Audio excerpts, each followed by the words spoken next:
ধানের শীষ জিতবে আমি মনে করি। ইনশাআল্লাহ দড়িপাল্লায় জিতবে।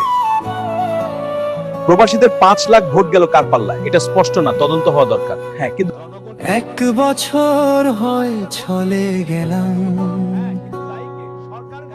মনের দুঃখ মনে রাখলাম,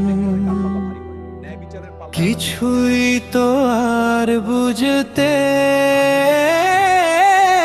পারলাম না রে, পারলাম না।